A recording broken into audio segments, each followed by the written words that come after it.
मेरे पति के देहांत के बाद मैं अपने इकलौते बेटे के यहाँ रहती थी। मेरी बहू का एक अलग ही रूप मुझे देखने मिला, साथ ही बेटे का भी। दोनों के मन में क्या है मैं अच्छे से जानती हूँ। वो चाहते हैं कि मैं वृद्धाश्रम चली जाऊँ। उनके जाने के बाद मुझे ये सब देखना और सुनना पड़ेगा, इसका मुझे अंदाज़ा भी नहीं था। पर मैं मन मान कर अपने बेटे और बहू की बातें सुनकर भी यहाँ रहती हूँ, क्योंकि मुझे मेरे पोते और पोती दिखाई देते हैं। उनकी झलक पाकर मुझे सुकून मिलता है। घर के बाहर एक टीन की झोंपड़ी में रहती हूँ। मेरे बहू को कोई दिक्कत नहीं हो, इसलिए मैं घर के बाहर रहती हूँ। बेटे ने थोड़ी मेहरबानी की है तो ऊपर टीन की चादर लगवा दी है। समय समय पर थोड़ा राशन दे देता है तो मैं अपना बनाकर खा लेती हूँ।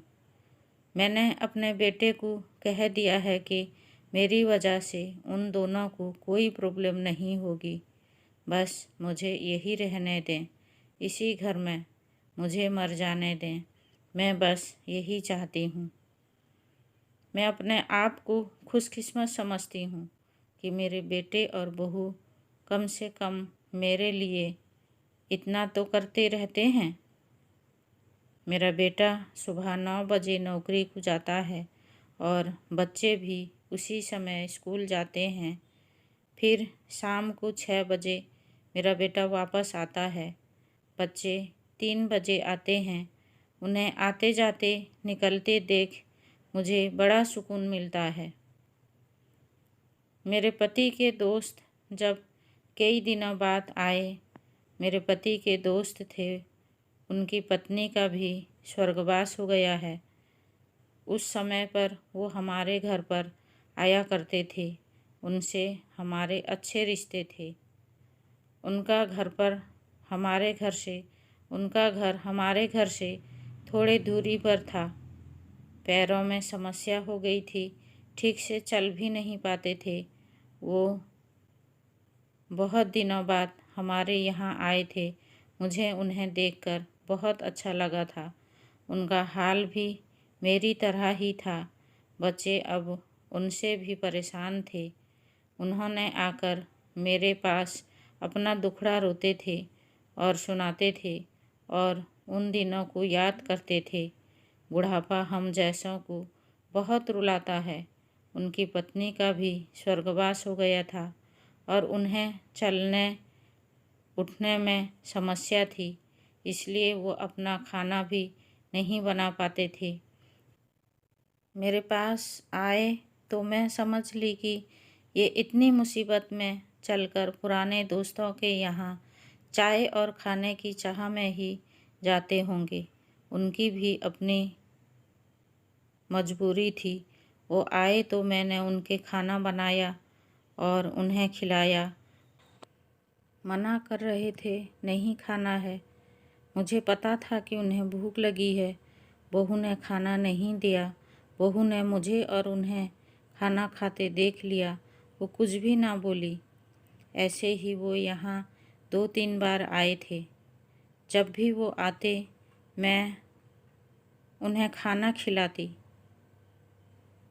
फिर उसके जाने के बाद जब मेरा बेटा आया तो बहू ने कहती है कि तुम्हारी माँ कितनी बेशर्म है, पता नहीं किस किस को आजकल बुलाकर खाना खिला रही है।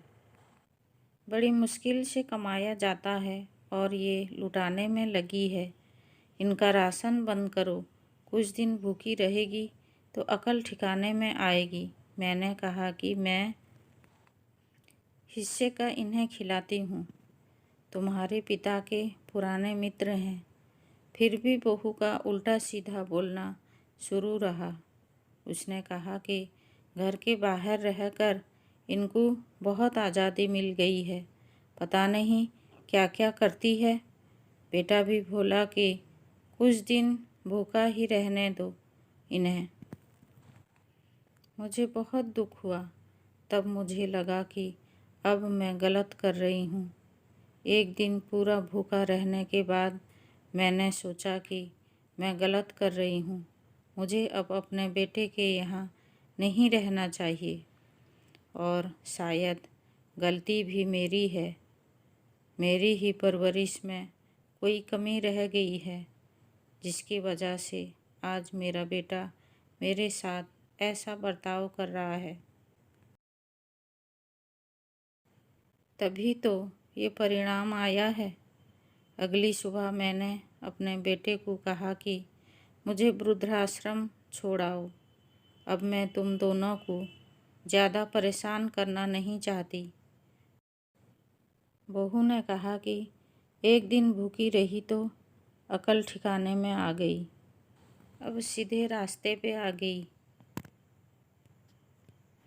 बेटे के चेहरे पर भी अजीब सी खुशी थी। उसने जल्दी से अपने आप तैयार हो गया और मुझे छोड़ने के लिए बहू कह रही थी कि आज की छुट्टी ले लो, यही आज आसपास मत छोड़ाना, नहीं तो 3 दिन के अंदर फिर ये घर वापस आ जाएगी। मैंने अपने बहू से कहा कि बेटी चिंता मत कर, मैं अब नहीं आऊँगी। मैंने अपने पोता पोती को गले से लगाया। मुझे पता था कि अब मिलना नहीं हो पाएगा।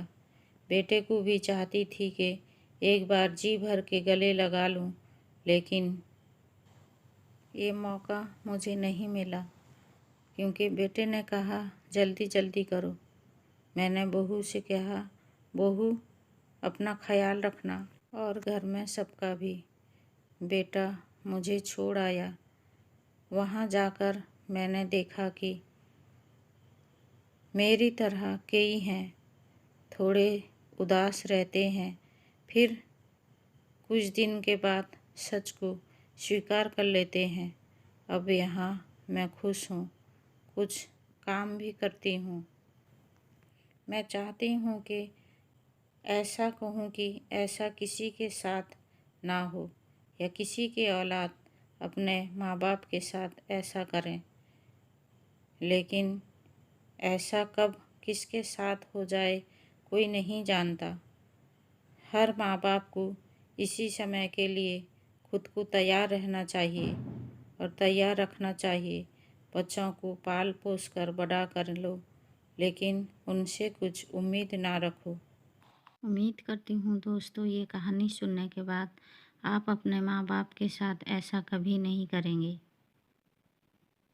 धन्यवाद।